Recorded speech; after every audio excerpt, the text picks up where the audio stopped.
안녕하세요. 좋은 아침입니다. 주님의 이름으로 문안 인사드리며 오늘 하루도 또 하나님의 은혜로 힘찬 하루의 시작이 되기를 주님의 이름으로 축복합니다. 7월 2일 목요일 오늘 말씀은 이사야서 3장입니다. 8절에서 11절까지의 말씀 제가 읽겠습니다.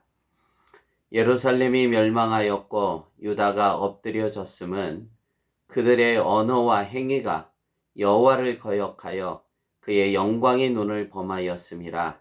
그들의 안색이 불리하게 증거하며 그들의 죄를 말해주고 숨기지 못함이 소돔과 같으니 그들의 영혼에 화가 있을진저 그들의 재앙을 자취하였도다. 너희는 의인에게 복이 있음이라 말하라. 그들은 그들의 행위의 열매를 먹을 것이며 악인에게는 화가 있으리니 이는 그의 손으로 행한 대로 그가 보응을 받을 것이미로다. 아멘. 하나님에게는 아주 중요한 두 가지 속성이 있습니다. 우리가 잘 아는 공의와 사랑 두 가지의 속성입니다.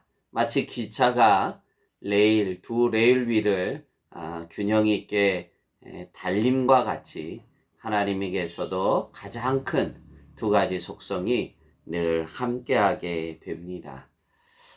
저희들이 보고 있는 이사야서 책은 이 하나님의 공의와 사랑이 아주 구체적으로 대표적으로 잘 나타나 있는 책입니다.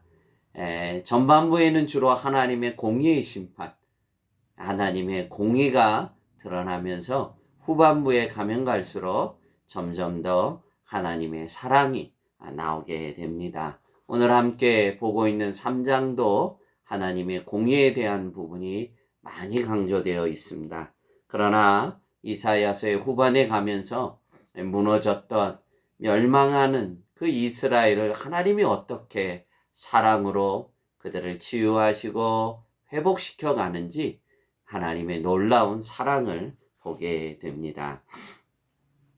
오늘 본문의 8절에서 왜 예루살렘과 유다 백성들이 멸망하고 말았는지, 왜 하나님이 저들을 공의의 심판으로 행하셨는지 그들의 범죄한 이유를 정확하게 말씀해 주고 있습니다. 곧 하나님의 공의의 모습입니다. 8절입니다. 예루살렘이 멸망하였고 유다가 엎드려졌음은 그들의 언어와 행위가 여호와를 거역하여 그의 영광의 눈을 범하였음이라. 아멘. 예루살렘이 멸망하고 남유다가 엎드려진 이유는 그들의 말과 그들의 행동이 하나님을 거역했다는 거예요. 그리고 하나님의 영광을 범했기 때문에 하나님의 공의로 저들을 심판하게 됐다는 것입니다. 참 우리가 말 한 자리도 또 우리가 행동 하나도 우리가 삼가 늘 조심해야 될 줄로 믿습니다. 이들의 죄악이 얼마나 큰지, 이 죄악이 얼마나 큰지 9절에는 이들의 죄악을 소돔에 비유하고 있습니다. 소돔과 고모라의 멸망과 같다는 거예요. 9절입니다. 그들의 안색이 불리하게 증거하며 그들의 죄를 말해주고 숨기지 못함이 소돔과 같으니 그들의 영혼에 화가 있을진저 그들의 재앙을 자취하였도다. 아멘. 여러분, 하나님의 택한 자들이었던 이 선민의 백성이 소돔과 같다는 거예요. 여러분, 이게 얼마나 충격적인 이야기입니까?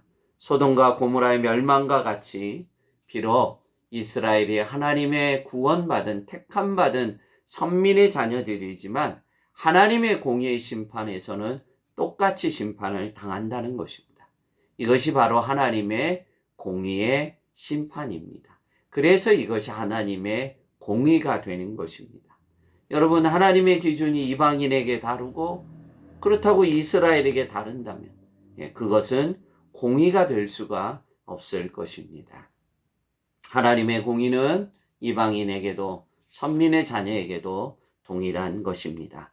그럼에도 불구하고 이 하나님의 무서운 공의 앞에 여전히 또한 하나님의 사랑은 살아있는 것입니다. 그래서 10절에 말씀하고 있습니다.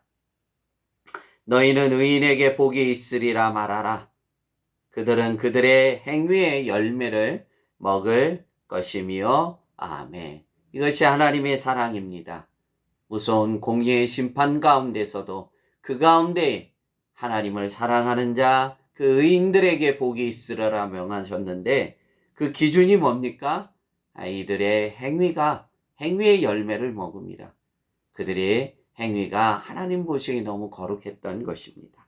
그런가 하면 이 행위를 강조하면서 11절에 다시 한 번 더 말씀하시면서 악인에 대한 하나님의 공의의 심판을 잊지 않고 말씀합니다. 악인에게는 화가 있으리니 이는 그의 손으로 행한 대로 그가 보응을 받을 것임이니라. 우리가 고민해야 될 부분이 바로 이것입니다.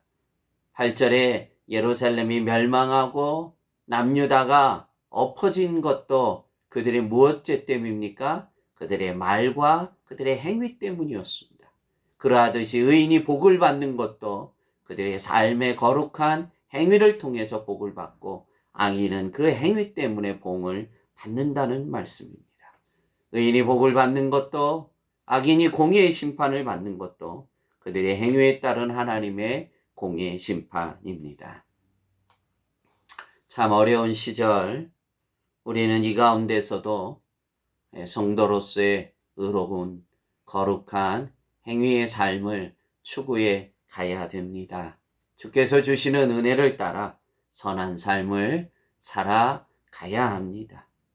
세상이 악하다고, 세상이 정말 환란이라고 우리의 신앙을 다 팽개치고 우리도 악인의 길처럼 걸어가서는 안 되는 것입니다.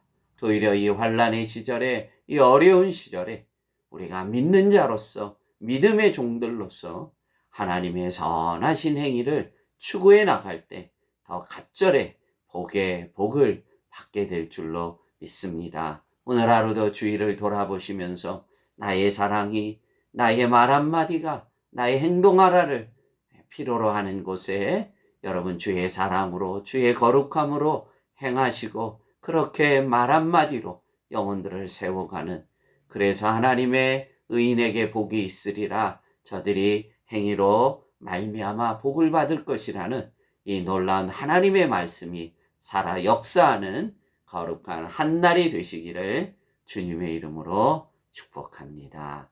기도하겠습니다. 하나님 아버지, 그렇습니다. 우리가 이 어렵고 힘든 상황 속에서도 너희는 의인에게 복이 있으리라 말하라.